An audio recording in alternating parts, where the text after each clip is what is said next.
Allison, thank you very much. We may be nearing the end of this season for petunias and gardenias, but there are plenty of colorful flowers that can grace your garden even well after the temperatures take a nosedive.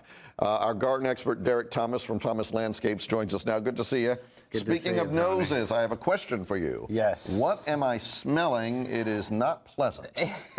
I'm sorry. It's probably a combination of the mulch and the compost, which are very, very important as far as adding nutrients to the soil. So the smell dissipates. We've just taken them out of the bag, so it's a temporary thing.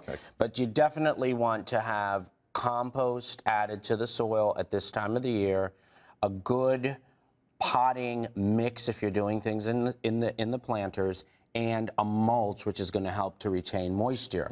But you know, the real story is, and I want to remind the viewers to keep following me, Thomas Garden Guy on Twitter. We've got some great information for everyone there, and thank Johnson's for all this wonderful fall beauty. But you know, the real story is that this is the time of the year. I made this little combination here, but imagine that if you're entertaining this weekend, a Dusty Miller, 2 ornamental cabbages, and a chrysanthemum, and you're done. That's fantastic. You know, the snapdragons and the dianthus, those are plants that are going to continue to bloom next spring. So they'll go dormant, but they'll come back. Things like thyme, you can be harvesting thyme all season.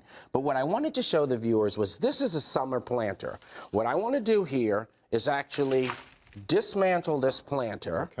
And my purpose is to show the viewers, if you're space limited, let's say that you have a balcony or you're working with very little soil and you want to be able to get those spring bulbs and things like that in, what we're going to do here, Tony, we're going to take some tulips, absolutely. We're going to put the tulips in the soil. Okay? I'll let you do that part. Yeah. And then, after we've planted our tulips in our container, we're going to take a chrysanthemum. What?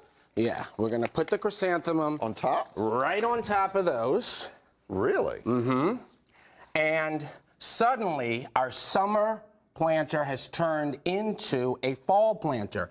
The ornamental peppers can be popped in. You don't even have to really take them out of the container, because once they're done, you can segue those with something like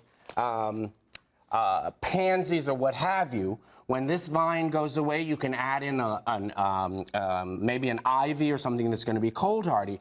But you've just transformed your summer bouquet, and the nice thing is when the chrysanthemums are done, they'll die back, and next spring you'll have tulips. Come up? Really? Yes, that is amazing. That is very cool. So you're saving time and you're saving money because you're not replanting. Excellent. All right. Give me your Twitter address again for people. Okay, it's Thomas Garden Guy. Okay. And you know, follow me. I've got these great tips, and I've always, anytime I see stuff in the city, I make sure that I tweet it and let people know ways that they can simplify their garden. And he's not lying. When I came in, he was tweeting answering a question. So there you go. Thank you, sir. We appreciate it. Thank you, Tony. That is good stuff. Never knew that. All right, Allison, back to you.